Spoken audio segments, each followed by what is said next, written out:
Abracadabra. Martha Una. She's back, baby. It's dark gaga. It's And the so nonsense, good. I just love it. I love it. I'm like, what is she saying? Abracadabra. So good. Her Lord Licorice hat. Yes. I mean, I kind of want to be that for Halloween, too. I was just about to say, I'm like, wait, I always wanted to be, what was her name? She was the ice cream, like, queen or princess or whatever. I always wanted to be Queen her. Frostine. Queen Frostine! Wait, shut up. Don't ask me how Queen I know that. Frostine. Queen Frostine. Oh my God. We could also be that for Halloween. That would be sick.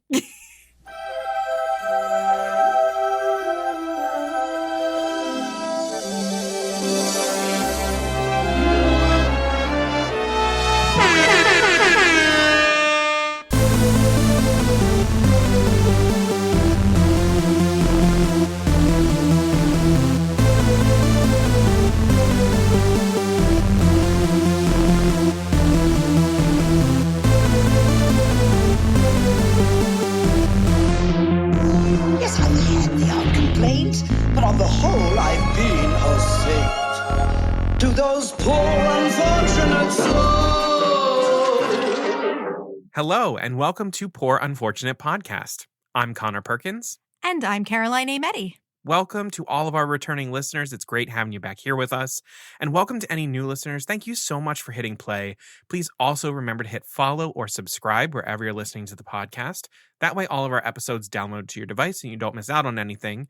And then everybody, once we get to the end of this episode, or right now if you're feeling jazzy, we're going to hit 5 stars and leave a written review. That way other people can find the podcast. We're seen in search results. It's one of the best things you can do besides sharing the podcast to help us get more people to see what we're doing.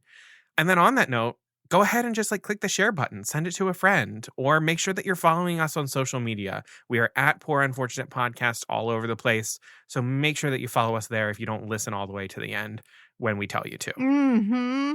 Get them early. I'm getting them early. That's what we're doing. That's what we're doing, babe. I like that. So we're back. We're back. We are. I had a moment there where I was like, do I know how to do this? Mm-hmm. I had that many times as I was preparing this episode. But it does turn out we do remember how to do this, even though it has been quite a long time since you have gotten something from our regular rotation. We've had a lot of bonuses coming your way and a lot of silence. But now we're back with a rant and rave episode. So now we're beginning the back half of season 4. Wow. And yeah. Yeah, Caroline, why don't you tell people what we're doing today with this rant and rave? We're keeping it straightforward and fun this time around. And we are talking about Disney pets, pet friends. It's as simple as that. And so Connor has the rant today and is going to talk about a really shitty Disney pet. Mm-hmm. And then I have the rave and I'm going to talk about a really wonderful one. So just a beautiful balance is what we like to bring you with these. Beautiful balance. Beautiful Hashtag balance. beautiful balance. Oh, God. So I'm really excited about Connor's. I know who he's ranting about. So Connor, why don't you tell the folks listening who you've got today? Yeah, so if you listen to our last Caroline What's New, I mentioned at the very end of it that if you are someone who likes Aladdin, that this might be an episode worth paying attention to. And that's because I am here to rant about Abu from Aladdin. He hates Abu. I'm so excited. Listen, I don't know if you would call Abu a pet or a best friend, but whatever he is, I don't want him. This fuck-ass monkey is everything you'd hate in a pet and would run from in a friend. Ooh. He is a behavioral nightmare that you can only rely on to put his own needs ahead of everyone else around him, including the people that mean the most to him. Damn, you're calling him selfish too. Oh my God. Okay. Oh, girl, just wait. We've got 7 pages.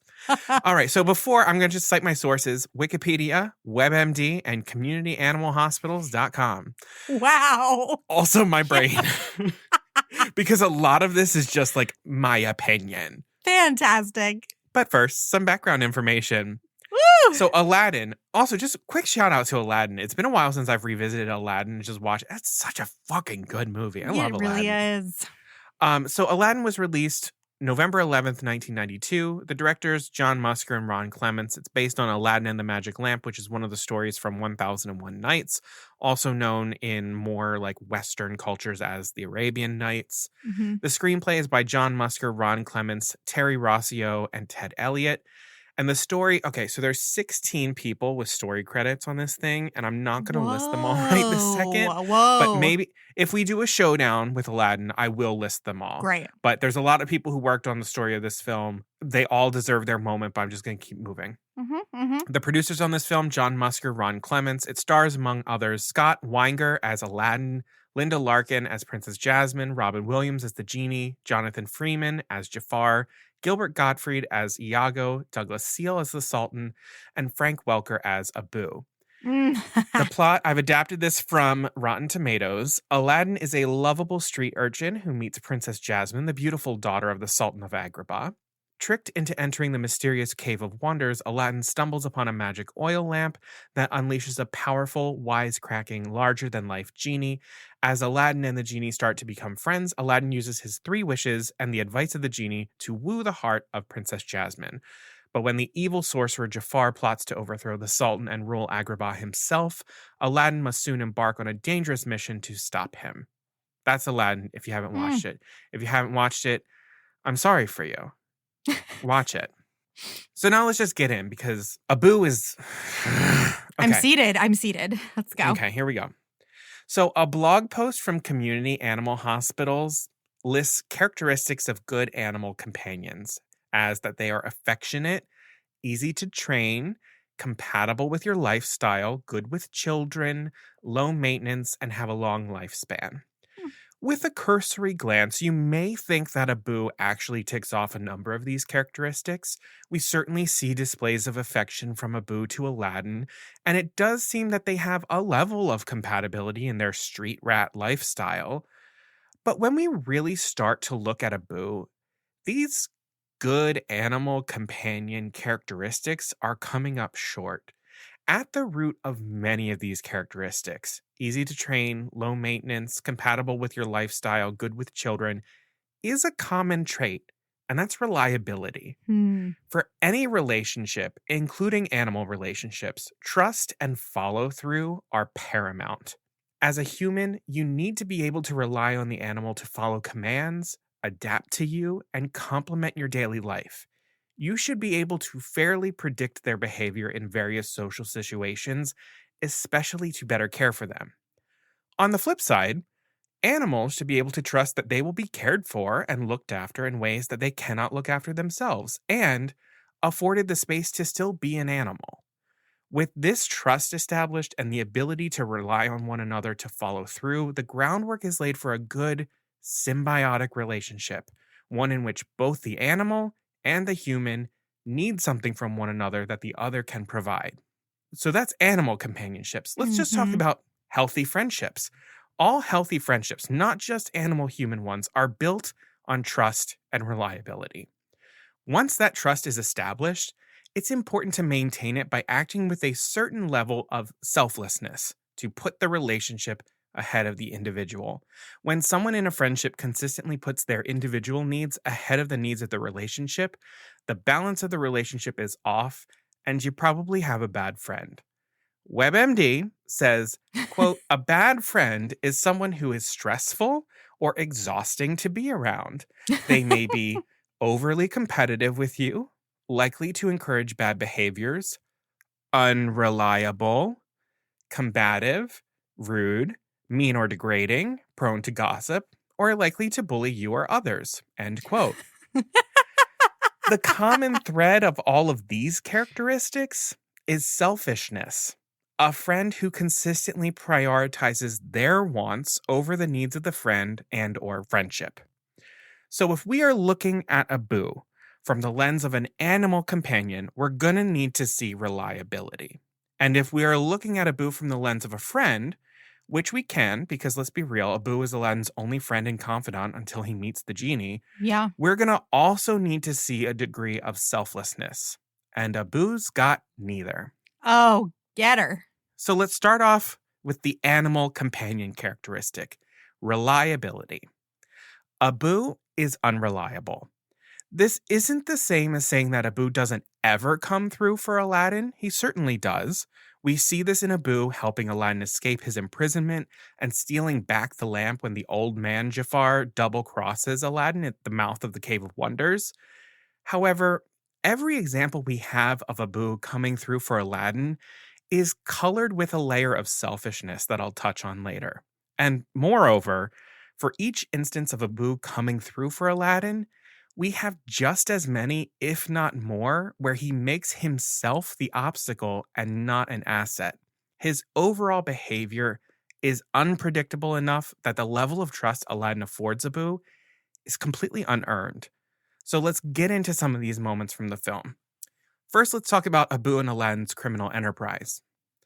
We'll take the bread heist first. So we are introduced to Abu and Aladdin in the middle of one of their market heists in the song One Jump. It's made clear to us in the scene that this isn't the first theft that Aladdin and Abu have pulled off, as we see Aladdin and Abu continue to avoid capture in many different ways. But throughout the scene, we watch Abu take moments to be selfish or unfocused, and in doing so, jeopardizes the mission. So inside the house with all of the ladies, yes, that's how I'm describing it, while Aladdin is trying to find an escape and sweet-talking the folks housing him for that brief moment, what is Abu doing? He's stuffing his fucking face with apples. He is. The original con was just for a loaf of bread, and in the course of seconds, Abu downs an entire bowl of apples all to himself. Not only is this selfish, unfocused behavior that you would absolutely not want to have with you in a life or death circumstance, but Abu is jeopardizing the work that Aladdin is doing to secure their cover and keep moving by stealing from the people that are housing them. In one move, Abu is actively working against Aladdin in the mission, and anyone who does that, even for a second, is unreliable. Later in the song, as Aladdin and Abu are running through the streets, narrowly avoiding capture as the guards are closing in, Aladdin notices that Abu is no longer with him. In the middle of the escape, Abu has decided to stop at a stall and steal more goods and treasure from some random-ass person. He is completely oblivious to the fact that the guards are right on their tail, and it forces Aladdin to double back and retrieve this fucking monkey. Abu makes it clear multiple times in the sequence that he cannot be trusted to follow simple directions, stick to a plan, and just on a basic level value his and his partner's life over his own personal wants. He goes from being an asset to carrying out the theft to a variable, another obstacle that Aladdin unexpectedly has to track in order to pull off the loaf of bread heist. And that's bullshit. Let's talk about some more of the criminal enterprise here. Stealing with Jasmine. In the market, when Aladdin meets Jasmine, he helps her weasel out of being caught stealing, something that she has no real concept of, being royalty locked behind palace walls to protect her virginity, fuck the patriarchy. Aladdin says that she is his sister and that she is a bit mixed up in the head, thinking that Abu is the Sultan. Aladdin has just about pulled it off and de-escalated a conflict that was going to end in Jasmine losing her hand when Abu is revealed to have been stealing more apples and treasure from the merchant. He's so hungry. Immediately, the conflict ramps back up again, and now they're all running for their lives. Let's remember real quick that Aladdin and Abu were not actively stealing from the same merchant. They were just hanging up on the roof of some tent. Rather, they came in to rescue Jasmine when they saw her in distress after doing something nice. But Abu takes this as an opportunity to steal some things for himself, the main mission be damned. This becomes a running theme with Abu. He has his own motives and will choose at any moment to run his own personal cons within the larger cons without telling anyone. And in doing so, he is putting everybody at risk and undermining the work that they have already done. He's upping the stakes of the situation without anyone else even knowing that it's happened. It's impulsive and it's unreliable. And in life or death situations like this, unreliability is dangerous. And let's be real here. This is not the first crime that Aladdin and Abu have pulled off, even within this movie. So, like, why is Abu acting all brand new about it? He should know from living on the streets, dodging swords, escaping guards, stealing in plain sight, how to be better. Or at least how to weigh risk properly, but he doesn't. If it were me and this were my pet, there's only so many times I would tolerate this. Sooner or later, I'd just be like, look, I love you, but you're just too unpredictable to help carry out a mission with this high of stakes. So just stay home. Like, I'd still share all my shit with them, but like, Abu is without a doubt an unnecessary obstacle in every single con that could have easily been avoided by him just not being there. He can't be trusted to come correct, so GTFO. So that's the criminal enterprise portion. Let's talk about unreliability in the Cave of Wonders. Oh, yeah. There's literally one instruction. One. Yeah, this is bad. This is a bad look. Nothing This is bad. but the lamp. Can you rely on Abu to follow it? Of course not. His immediate reaction, as soon as he and Aladdin are down the literal steps, is to touch the treasure. Right out of the gate, the trust on this mission is broken. Now, not only does Aladdin have the task of finding the lamp, touching nothing, and making his way through who knows how many obstacles could be down there, but now he also has to watch Abu to make sure he is following the instructions. Abu is not helping, but actively hurting the mission. And to anyone who says, oh, it's just his animal instinct, he isn't actively trying to hurt the mission, I give you Exhibit A, the Forbidden Gem. This is the gem that Abu touches right as Aladdin retrieves the lamp. It wasn't a mistake. It wasn't a reflex. As Aladdin climbs the stone stairs, Abu sees the gem and bolts. Carpet is literally holding him back. Aladdin yells down for Abu to not touch it. And what does this fucking walking liability do? He disobeys and touches the gem. It is a choice. And a selfish one at that. Yeah, it is. It really is. He has further eroded the trust between Aladdin and him because he decides not to follow the directions and listen to his friend. So as the cave is collapsing, surely this dumbass monkey can handle himself enough to pull his weight in the escape, right? Right? Nope. Abu is just beep-bopping around on the floor as it turns to lava and the stones are disappearing. And what does Aladdin do? He heads right back to put his liability of a friend on the carpet and save him from a death he rightfully deserves. Because once on board the carpet, Abu is once again endangering them as he is covering Aladdin's eyes. Like, bro. And yes, Abu, quote unquote, saves him from Jafar's knife by biting and stealing back the lamp. But also, let's not forget the precarious position Aladdin finds himself in. Literally. When he bites Jafar's hand and Jafar lets go of Aladdin, Aladdin begins to fall to his death. If Carpet hadn't caught him, Aladdin is dead. To be honest, I have more faith in Aladdin being able to successfully maneuver himself out of Jafar's grip and dodge the knife while catching a rock than Abu successfully intervening in a way that ensures Aladdin's safety. Hell, I have more faith in Aladdin taking a knife to the chest and surviving than Abu being actually helpful to him in saving his life. Aladdin, my man, you deserve a pet that doesn't constantly have you risking life and limb to save them. Clearly, he's not compatible with the lifestyle. He can't follow commands or adapt to you. You can't trust Abu and rely on him to follow through. The only thing we can rely on is that Abu is going to do some stupid shit to make himself a liability and fuck things up. Unreliable. Now let's look at this from the point of view of a friend, in which we're looking for selflessness. Selflessness. Okay. Are we going to find it? No. Throughout the film, we see Aladdin over and over again risking his safety for Abu. In fact, Aladdin has a certain level of selflessness that he reserves for most people. Yeah. Friends or not. But Abu is one of the most deeply selfish characters in the entire film. The putting of his wants ahead of his friendship with Aladdin creates the unreliability and the breaking of foundational trust between the two of them. Moreover, his me mentality just makes him look like a dick with a rotted attitude.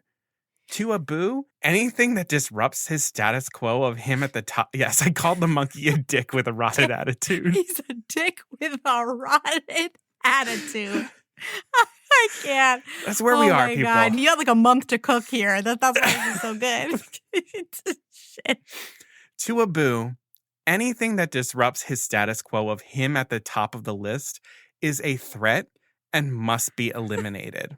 I'm not done. It's a fantastic insult, and I will be using it. So sorry. He's a dick with a... I can't watch this movie anymore. You just ruined it. I'm so happy. Oh, great. I'll put it on a t-shirt. So let's look at some of these places where there's opportunities for selflessness. Sharing food. Abu's status quo with regard to food is me first, me only. We see this in the first scene in One Jump when he detours in the house of the ladies to just eat the entire bowl of apples. Not just some and saving some for Aladdin or pocketing them. No, he eats all of them. But then at the end of the scene, when Aladdin and Abu have successfully eluded capture, Aladdin gives Abu half the loaf of bread. I don't think he earned his half of the loaf of bread, but he still gets it because Aladdin's that kind of a guy. And then Aladdin sees the two children scrounging for scraps, and he feels bad, and so he goes to share with them what he has. Abu, meanwhile, is actively discouraging Aladdin from sharing the food. I remember that so clearly. Yes. He pulls shaming faces and then starts eating his own half of the loaf. And only with immense pressure does he end up giving his half of the bread to the kids with a significant chunk bitten out of it. Selfish, bad friend behavior. Friends should bring out the best in you. And if they're shaming you for being a good person, newsflash. Aladdin's dreams and aspirations / general advice. Here's an opportunity for a friend to be selfless. Abu doesn't give a flying fuck about Aladdin's hopes and dreams. During the reprise of One Jump, Aladdin is talking about wishing that people would see that there is more to him than just being a street urchin. He talks to Abu about his desire for something bigger in his life as he looks out at the palace in the distance. And what is Abu doing? Sleeping. He can't even stay awake and dignify his best friend with his attention as he sings his damn I Want song moment. Meanwhile, we've got countless other characters who share scenes with best friends who absolutely listen to their person's I Want song. Flounder in Part of Your World, Miko and Flit in Just Around the Riverbend, Cricky in Reflection. It's true. Abu is just a bad friend who is so focused on himself to even dignify his BFF with his attention. Imagine you're telling your best friend about what you want most in this world, and they just fall asleep on you. It's rude. And then later, when the mysterious old man, who's Jafar, in the prison asks Aladdin to join him, Aladdin's unsure what to do. And honestly, I don't blame him. He doesn't know this man. He leans on his friend for advice and asks Abu what he thinks he should do. Mistake number one. I know. And what does his trusty friend have to offer? Nothing. Just a shrug and an IDK. That's really the best that you can do in this type of situation. No word of caution or warning. No enthusiasm to just trust your gut. No, he's like, Aladdin, this is on you, whichever way it turns out. No, that's selfish and it's disrespectful to your friendship. Friends ask advice of one another in big, terrifying situations. To not be prepared for that or not want to engage with that is kind of just being a shitty friend. I'll say it. Yeah, it is. Friends give each other advice, and if you're not prepared to do it, don't be a friend. All right, and now let's talk about Aladdin's crush on Jasmine. This is a really great opportunity for Abu to be selfless. Probably the biggest place outside of Abu's disgusting, almost carnal need for personal treasure where he is the most selfish is in his relationship with Aladdin. And anyone knew that Aladdin may want to give his attention and or time. I'm not going to make it to the end of this. His carnal need for treasure.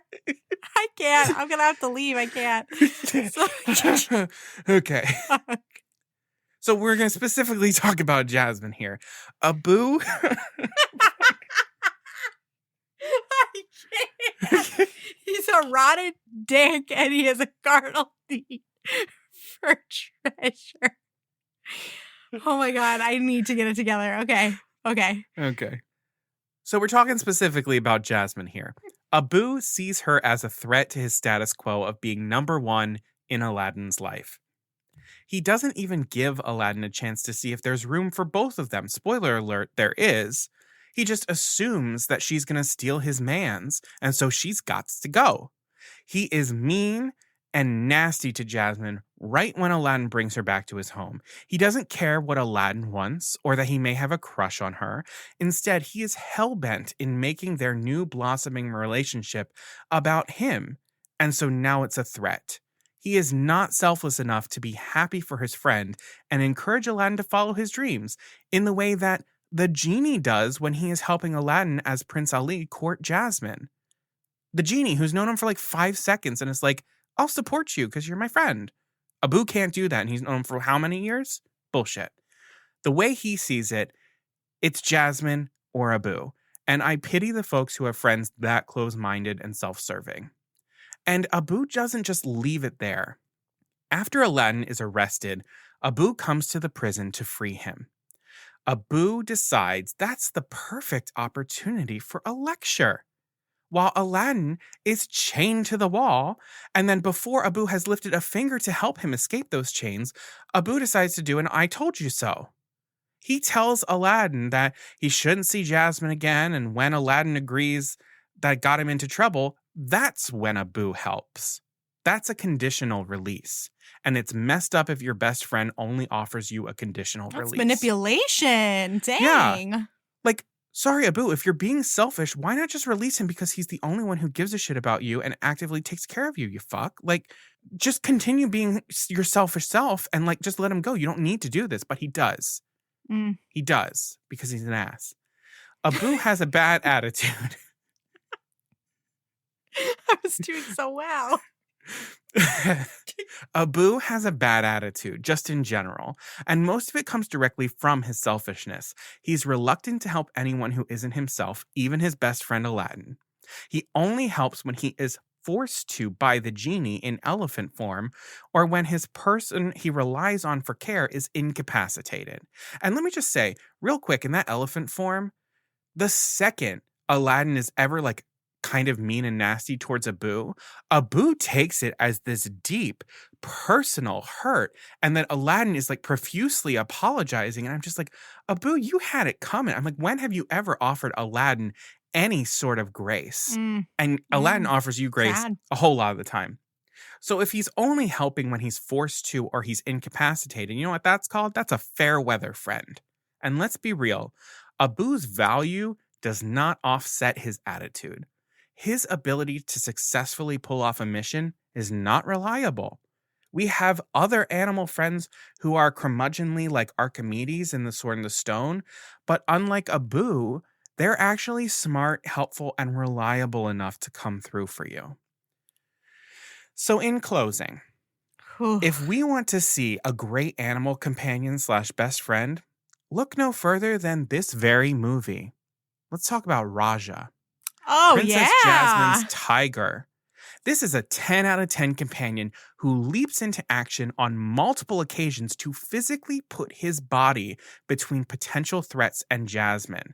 He does this with the shallow suitors, Jafar, and even with Aladdin when he is being a very basic-ass Prince Ali.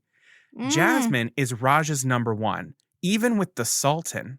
He is unafraid in any circumstance to make it clear that he is there for her, even among people she loves.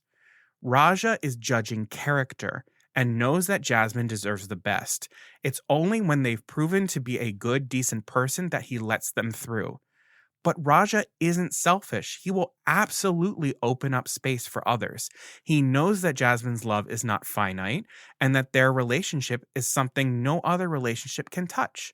He's confident in this. And his love for Jasmine is selfless. When he catches Jasmine trying to escape the palace, what does he do? He lowers his head to give her a boost into the tree and over the walls. He knows that he may never see her again, but he loves her enough to put her dreams and wishes before his own. That's a good friend. Oh, Raja. Ultimately, I don't think it matters much how you look at Abu. As an animal companion whose reliability and trustworthiness is paramount, he falls painfully short. And as a friend, Abu is unable to think beyond himself long enough to put his friend first, or at the very least his friendship first. Abu's soul is trash, and as Aladdin comes into... Oh my God. I can't. Abu's soul is trash. I'm writing all of these down.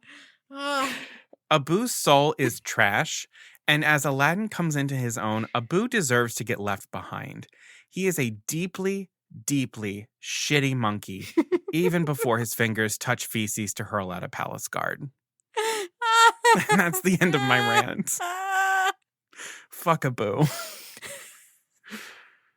Oh my God. Oh my God. That got me good. And there's nowhere to really poke a hole in it. You got him. You got him from all angles. Oh my gosh. And the contrast with Raja is so... I know. I haven't watched Aladdin in such a long time. And so there's a lot of like the minutia of it that I forgot about. Yeah. That moment when Jasmine is leaving and she says goodbye to Raja, I started tearing up. Oh Raja is heartbroken and she apologizes to him and she's like, but I have to do this. And Raja looks at her and then like bows his head and helps nudge her into the tree. Sweet boy. Like, that's what we want. That's what we want. That's what we deserve. You know what this makes me think about? I've been reading a lot lately about like the male like loneliness epidemic, like in the US especially.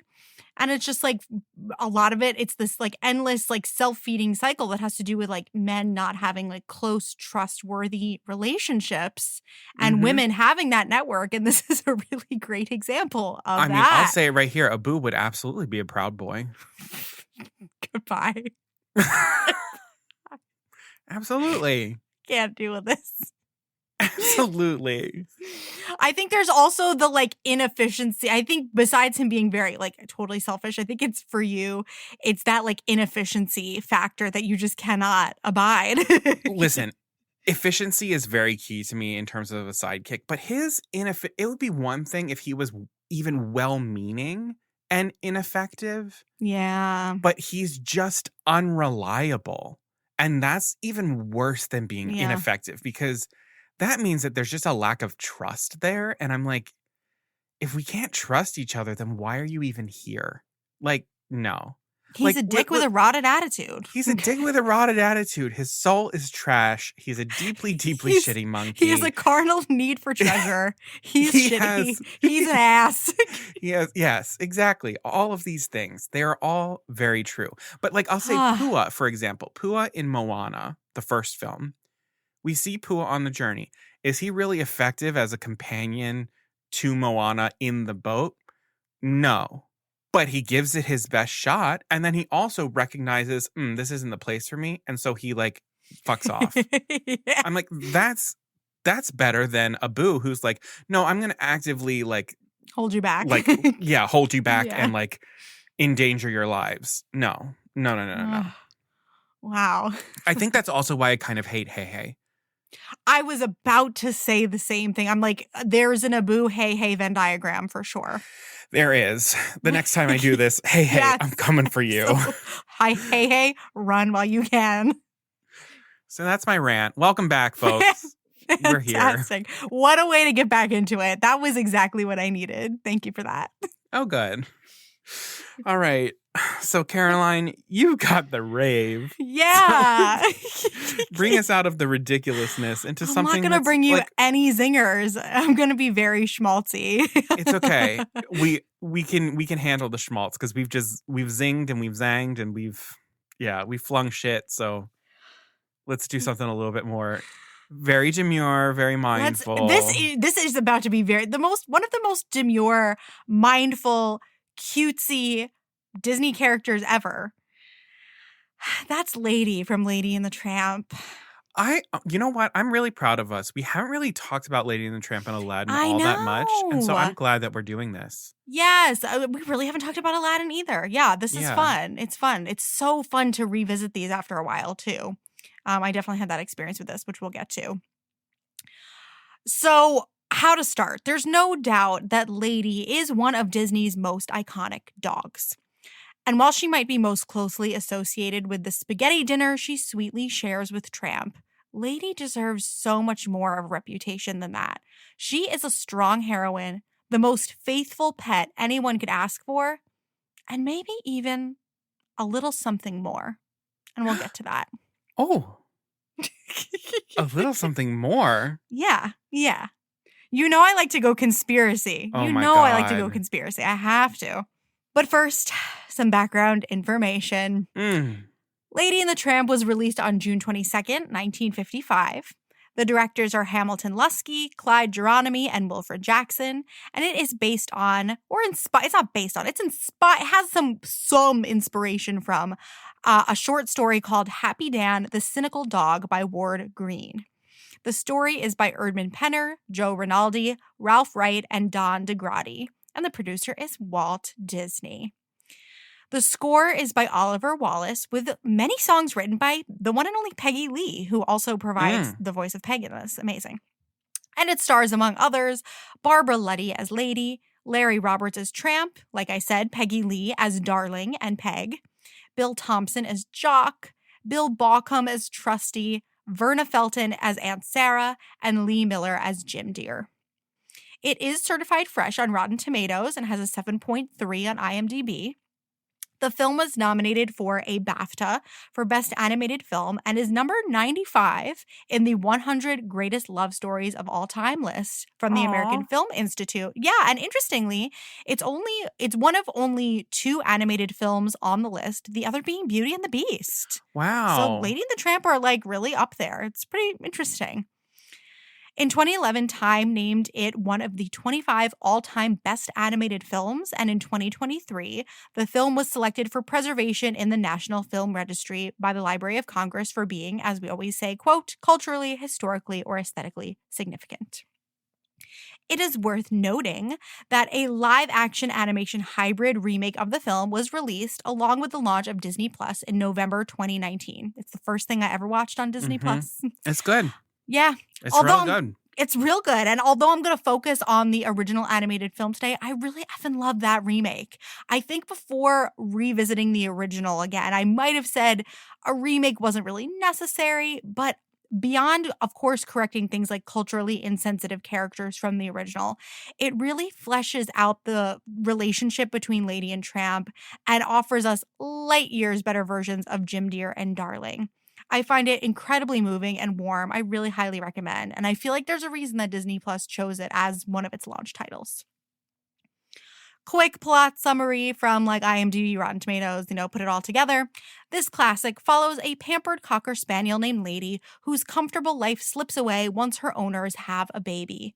When after some tense circumstances, Lady finds herself on the loose and out on the street, she is befriended and protected by the tough stray mutt Tramp. A romance begins to blossom between the 2 dogs, but their many differences, along with more drama at Lady's household, threaten to keep them apart.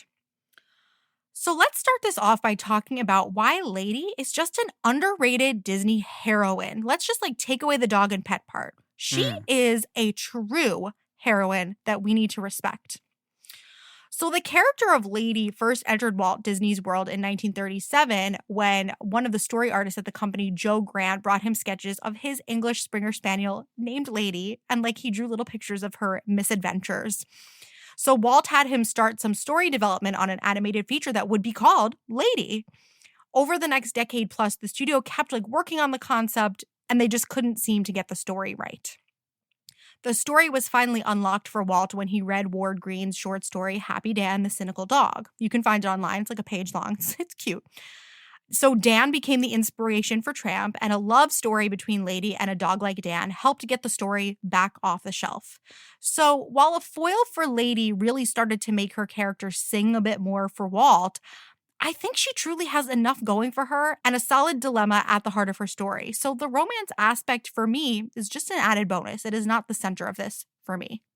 If we pretended for a second that Lady was a human character, it would be easy to recognize that her story is more about home and family and her discovery of herself away from it before returning to where she knows she belongs. It's giving me Dorothy in The Wizard of Oz. Mm-hmm. If Lady was a Disney princess and her story was distilled down to her relationship with a man the way that Lady's has been, we would be totally outraged. She goes through a full journey outside of her romance with Tramp.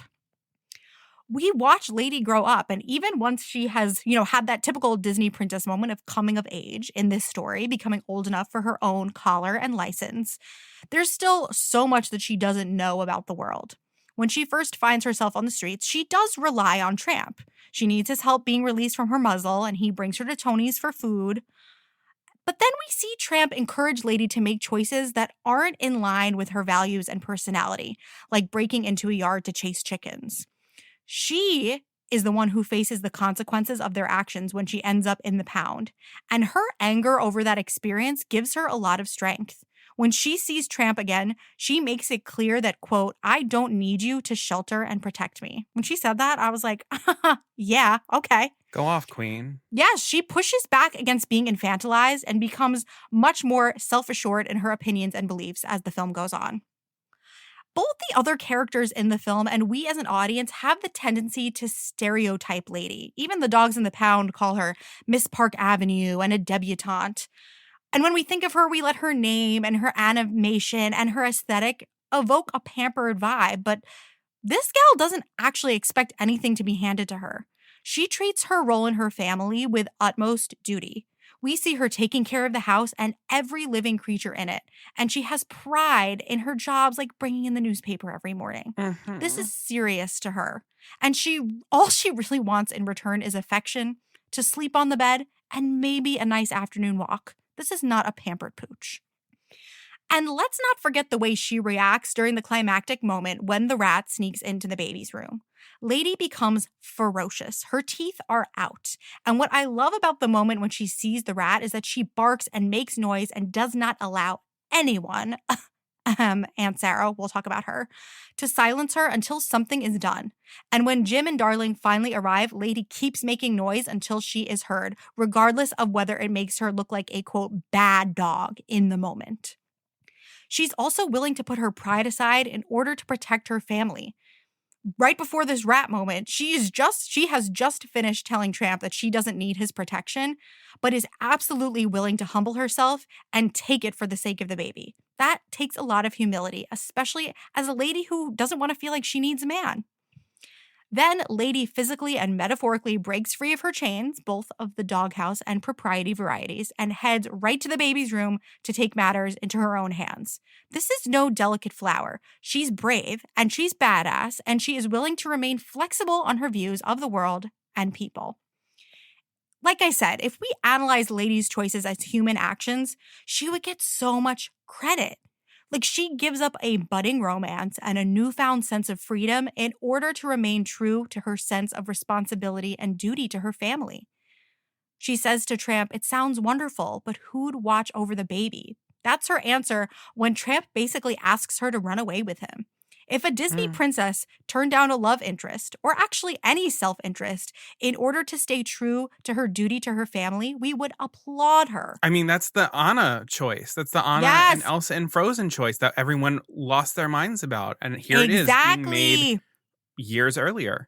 Exactly. It's giving Anna, it's giving Elsa, Moana, Mulan. We love all of these ladies so much. And Lady, the dog, is right up there with them when it comes to protecting the people she loves. She needs some damn credit. And then truly, just from an animation and aesthetic perspective, as just a heroine, all of our favorite Disney heroines have a specific look and feel, and Lady's no different. Her colors are instantly recognizable, and she is very much at home in the turn-of-the-century soft and pinky setting of Jim and Darling's home. She really has that very pretty, demure, coquette aesthetic. It's like feeling a little, turn-of-the-century Sabrina Carpenter? I don't know. Yes. And her expressive eyes and eyebrows just show us how deeply she feels emotions, and we are able to connect with her as much as we would with an expressive human character because of this. So now let's talk about why Lady is an incredible pet and dog. So first of all, I think Lady just stands out in the pantheon of Disney dogs. Many beloved Disney dogs exhibit the natural tendencies of their species that can lean a little bit more towards chaos. That's okay. But the evidence of love and loyalty to their human is usually more reflected in their human's relationship to them than vice versa. So, for example, let's take Max from The Little Mermaid. We love him. I love Max. But, if he was, let off of Eric's property or he saw, a cat or something or some yummy food, he would probably, be out of there. He'd probably run away. He wouldn't do it on purpose. He's just a dog. We also see how close he and Eric are because of Eric's determination to save him from the burning ship, rather than outright displays of loyalty from Max. I am not coming for him at all. I freaking love him, and I know he loves Eric too. But I do want to point out that Lady makes her feelings for her family clear at all times. Their bond is evident in her actions, especially once Jim and Darling start to really fuck it up, which I will get to. And even though Lady is totally set off by things like the rat, like any dog would be, she doesn't let it consume her. Speaking from experience, and for those of you who don't know, my dog's name is Lady. So this whole thing was so damn emotional for me. It was honestly a really bad, it was just, covering this was a very bad choice. I cried 300 times. So with my Lady, love her. But if my girlie sees a cat, she's obsessed, she would run away from me. I would never see her again. She's becomes a dog possessed.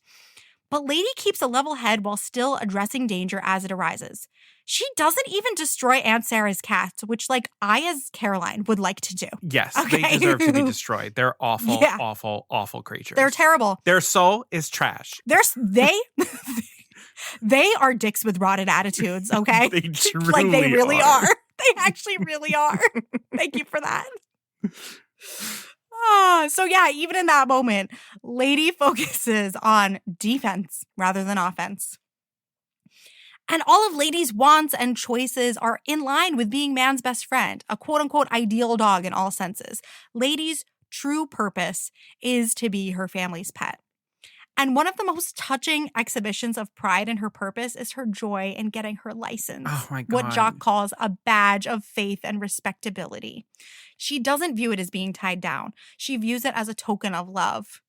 Lady is also fully a caretaker of the house. She's the first one up and at him in the morning, and she takes pride in fetching the paper. She comes as soon as Jim calls her. It's important to her that, speaking of reliability, that her family knows they can rely on her. There you go. It's important in pets, folks. Mm-hmm.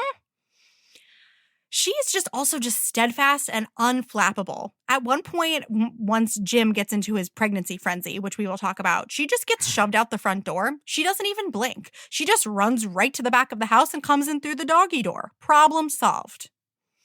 And Lady only begins to act unlike herself and make choices that don't align with who she really is and what she believes when she is away from her home and from Jim and Darling.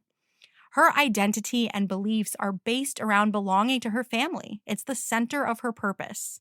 And now, when you say that, it might sound a little unhealthy, but although Lady's a fantastic protagonist in her own right, she's still a dog, and specifically, it's in her DNA to feel this way. According to Mental Floss, most pet dogs have genetic mutations that appear to make them more interested in people, and experiments have shown that most dogs prefer praise from their owners over anything else like treats and food. According to a study shared by the AKC, dogs are among a small group of animals who show voluntary, unselfish kindness without any reward. I can't think of a higher ideal than this, and Lady fits this description to a T. Oh, so is that reliability and unselfishness? I think it might be. It might be. Lady and the Tramp as a film also doesn't have one major big bad villain. Lady is definitely faced with several antagonistic figures who are the actual worst. Like I said, we will get to that in a moment. Oh, I can't wait. Oh my God, please.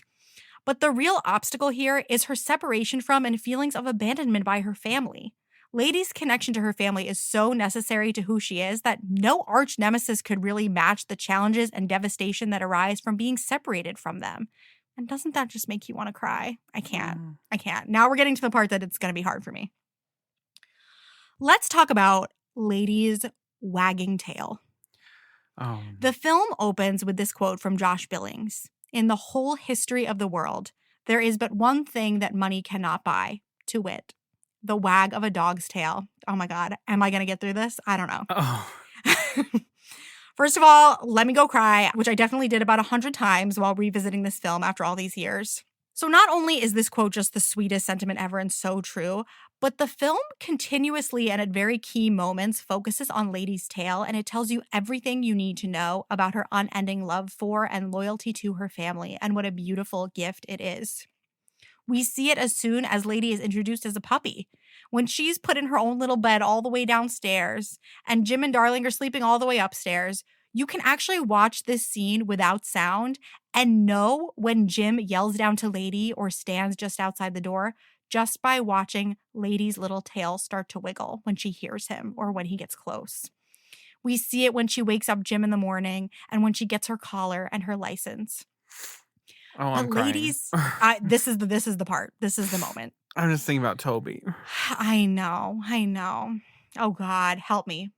But Lady's tale is given its own specific shot at one of the most crucial moments of her journey. After finally making her way upstairs to see the new baby, like I said, I keep saying it, but we're about to get there. We will talk about this scene and its issues more. Jim finally lifts Lady to look into the cradle as Darling pulls the baby's blanket back so Lady can finally see him for the first time. And after spending months feeling forgotten by her family and confused about what a baby even is, Lady's face fills with joy, and we cut to a shot. Here it is, yeah.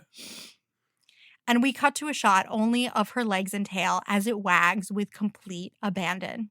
And when I tell you, I was like on my walking pad watching this, and I burst into literal tears. No.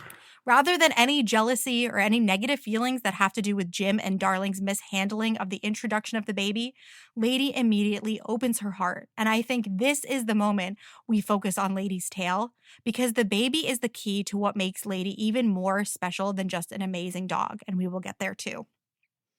And finally, even though I feel like Lady's romance with Tramp is secondary and maybe a little off in this movie, there's no denying the wag of her tail when she sees him after he saves the baby from the rat, so I do believe she truly loves him. And just in general, just the doggy animation of Lady and all of the dogs in this film, I saw so much of my Lady in this. Like, you can feel the care and attention to detail that is typical of that period of Disney animation in which live, animal models were just par for the course. And the animation furthers this as a love letter, as the opening credits say, to, quote, all dogs, be they ladies or tramps. When Puppy Lady makes her way up the stairs in her new house for the first time, her confusion and hesitation were literally the same as my Lady's.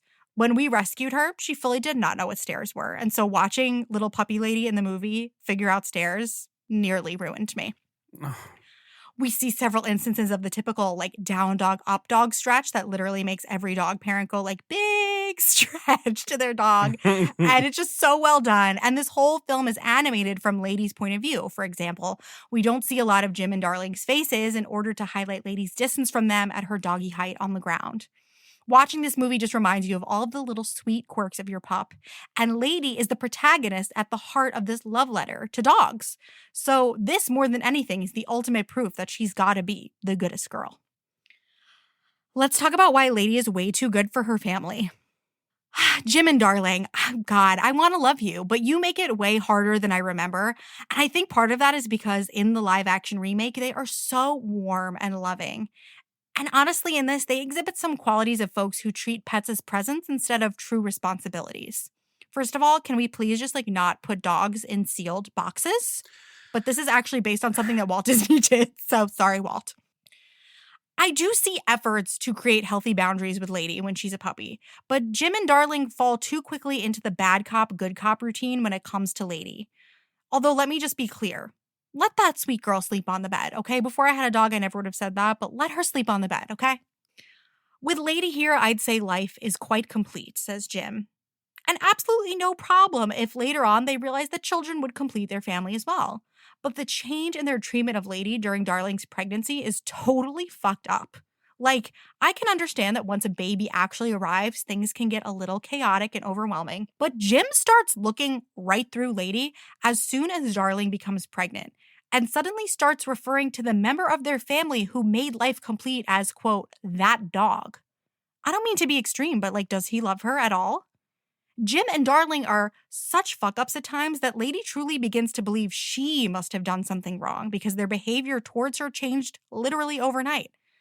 Dogs are extremely attuned to the moods and expressions of their owners, and Jim especially is like crashing out considering he isn't even the one carrying the child. Typical dude. Mm-hmm. And then they introduce Lady to the new baby in a really unhealthy way. They don't do it, basically. According to the Animal Humane Society, gradually introducing your dog to environmental changes that will come via the baby long before the baby actually arrives is key. It's important not to change your dog's physical environment too quickly because of the way dogs rely on consistency. It's an owner's job to help their dog associate positive feelings with the baby's space by doing things like playing with them or cuddling with them in the new nursery, for example. Then, once the baby arrives, it is also important to maintain your dog's routine as much as possible. And Jim and Darling literally do none of this. They change Lady's routine before the baby even arrives, denying her her afternoon walk and introducing physical punishment into her life. Dogs also pick up on their family's energy when it comes to the baby.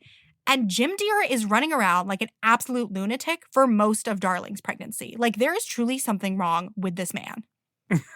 And then they never introduced Lady to the baby. Lady just had to go upstairs and take matters into her own hands. She was like, well, if I even want to find out what a baby is, I'd better go upstairs and sneak my way in. This is a recipe for a dog to become aggressive towards and jealous of the baby because for all the dog knows, it's a little alien intruder. And Lady does not do that at all. Literally, for both of Shannon's children, right when they were born, we had blankets that were taken from the hospital the same day and driven over to our house because the kids were going to be at our house for daycare and stuff, and introduced to the dogs. And they were able to smell them and roll in them and play with them. And we played with those blankets so that they knew that, like, oh, this smell is a good smell. Yes, thank It's you. not that hard. It's not that hard. It's also the turn of the century. Like, what else are you guys doing? And then this also leads to one of the most heartbreaking moments in the movie for me. So it's that moment when Lady is finally able to peer into the baby's cradle. She's doing it quietly and gently, and then Jim comes into the room behind her. Lady feels his hand coming towards her. She puts her paws back on the ground in a panic and drops her head, and she cowers. After the unexplainable and painful change that she has felt in the two people she loves the most in this world, she now lives in a universe where she expects that Jim is going to hit her, or at the very, very least, berate her. Sure, Jim actually is kind to her in that moment and helps lift her to see the baby, but he has clearly created an atmosphere of fear, distrust, and confusing consequences for Lady. And then the fact that shot after made me bawl like a child watching Lady's tail wag faster than ever before when she finally sees the baby. Just the fact that it comes immediately after this, it makes my heart hurt even more. Lady is so willing to love and open her heart, despite the fact that her home is now a confusing place that lacks routine, predictability, and basic care. But this sweet girl sings about how a baby must be a wonderful thing because, quote, they haven't even noticed that I'm around today. How sad is that? And any other person or pet would equate being ignored because of a baby with the baby being evil. But Lady wants to assume the best of situations, something Jim and Darling never do for her. Let's just take a moment and talk about that bitch, Aunt Sarah. Yeah, let's get into it. Even though, as we discussed previously, there is no major antagonist, there's no big villain in the story, I think Aunt Sarah is officially one of my most hated Disney characters. She's a DRA. Ever.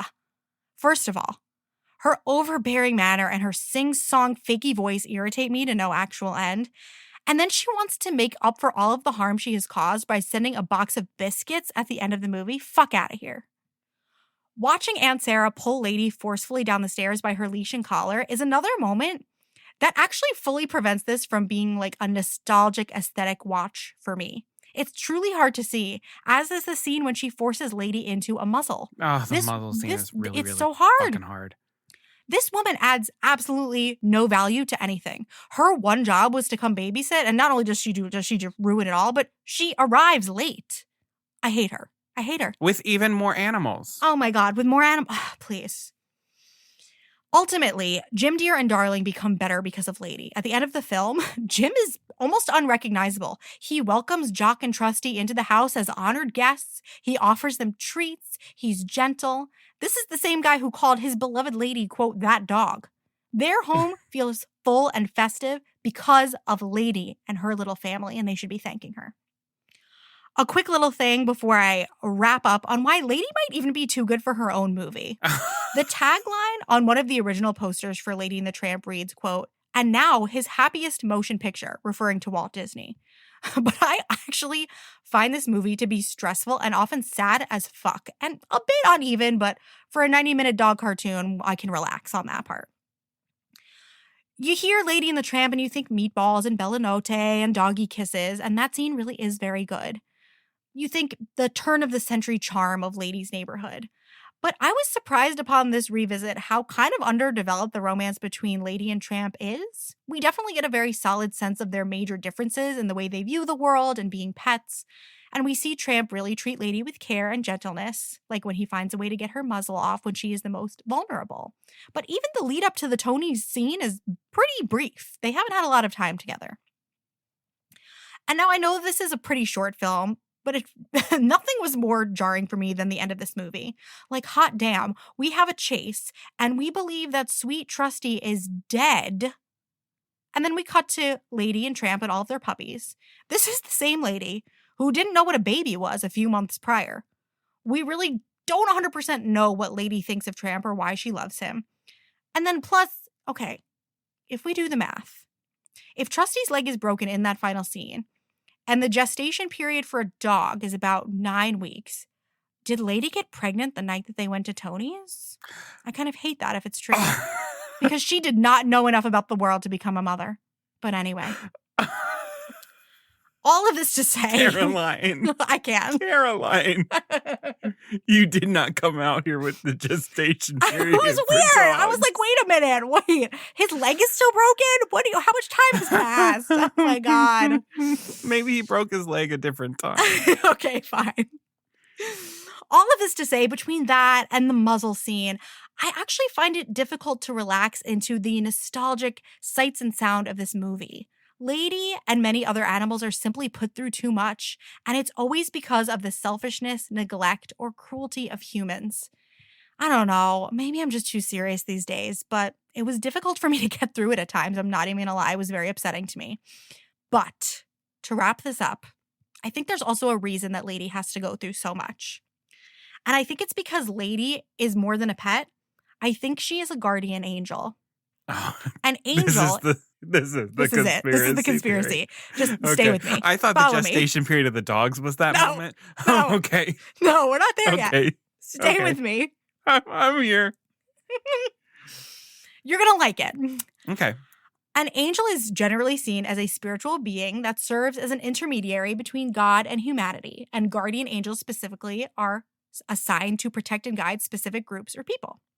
Lady protects the whole family, fish and bird included, and of course, literally saves the baby's life.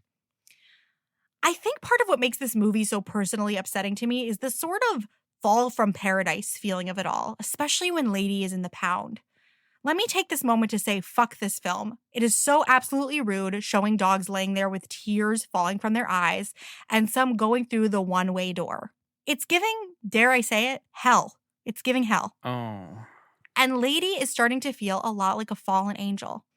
There's just a lot of birth, death stuff going on, even with the fake out of Trusty's death near the end of the film. it's just giving me major existential themes. I don't know. But I think a major thing going on here that might feel a little less straw graspy. Did Lady and the Tramp trigger an existential crisis in you? Honestly, kind of did. Oh my God. I really was not okay. We're starting off 2025 real strong. Yeah. Rage and existential crises. Okay, but here's one thing that will make this feel a little bit less straw graspy, okay? It's in the music. Lady and the Tramp opens and closes with the absolutely beautiful song Peace on Earth, which is based on Silent Night. On the surface, yes, the song plays over 2 Christmas scenes. Why wouldn't we have a Christmas song? But either an original or traditional Christmas song that is far more secular could have been chosen. Why these specific lyrics that feel so religious? First, the song sings about, quote, love unending that shall not cease. And this so feels like it's about Lady. Despite some poor treatment and ending up on the streets, Lady's love for her family never ends. The final 2 lines of the song are, quote, peace, my children of goodwill. Peace, my children, peace be still. Stay with me here. They're biblical. It is reminiscent of what the angels tell the shepherds in the field about the birth of Jesus. On earth, peace to people of goodwill. This movie very much centers around the birth of a baby, and this song is introduced when we are introduced to Lady, and concludes the film when Lady is with them again and all is right in the world.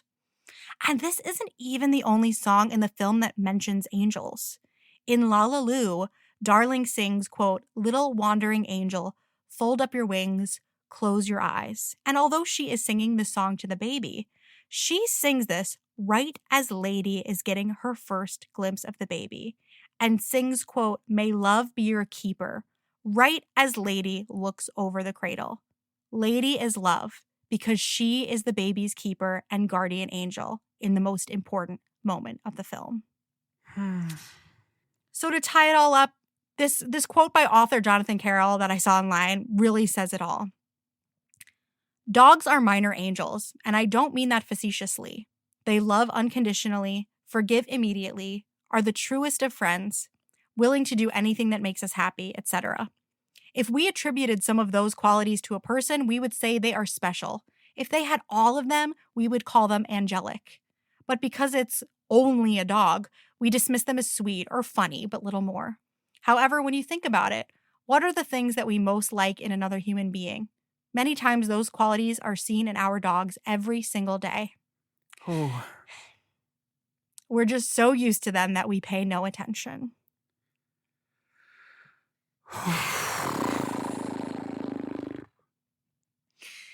And that's why Lady is the best and the goodest girl. And now I'm going to go hug my dog and cry. Oh, that was really good. Put some respect on her name. That was really, Put some really respect good. on her name. Yeah. There are a lot of people, I think, who just do not give her the time of day. And she's a special one. She's a really special one. She is. Oh, okay. Well, now that we've gone through all of the emotions, Lord have mercy. We're back. We're back. We're back. Thank you all so much for joining us. We hope you enjoyed this, or at least it took you for one hell of a ride. If you liked what you heard, please remember to hit follow or subscribe wherever you're listening to the podcast. That way, all of our episodes download to your device. You don't miss out on anything. And then this is that moment. If you liked what you heard, which, come on, you had to. Dick with a rotted attitude. You had to. You're going to tap 5 stars and leave a written review wherever you're listening to the podcast. It helps us get seen in search results. It could be the difference between someone hitting play or passing us by. And then tap that share button and send this to 3 friends. I dare you. I dare you. That's a good number. Yeah. Send this episode to 3 friends.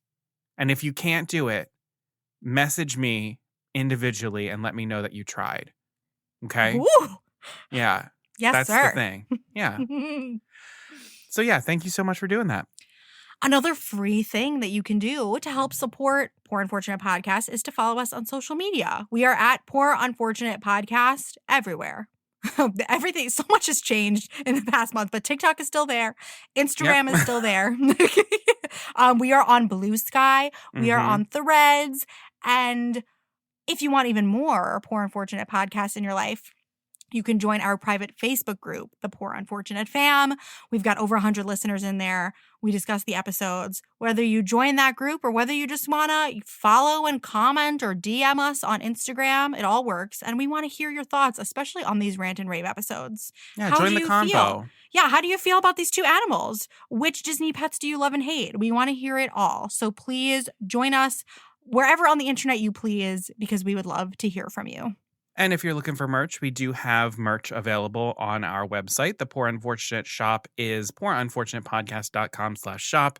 T-shirts, water bottles, sweatshirts, hats, all of that. And if you're someone who wants to collaborate with us on a design, hit us up. You know where to find us now. And as I always say, it does take us a little bit of money to keep the podcast up and running and coming to you. We do have a PayPal account. It is linked in our episode description and in the website links in our social media accounts. Truly, anything that you have to spare goes a long way for us. It could be $1, $5, $10, more than that. It could be a one-time donation. It could be a monthly donation. It just all goes right back into the podcast, helping us keep it free and ad-free for the most part. And to all of our monthly donors, thank you so much. This wouldn't be happening without you. Thank you. Alrighty, that's going to do it for us. We did it. We're back on track, folks. Back. We're chugging along, and we will see you soon for another episode of Caroline What's New before our showdown episode. So until then, Beluga Sevruga.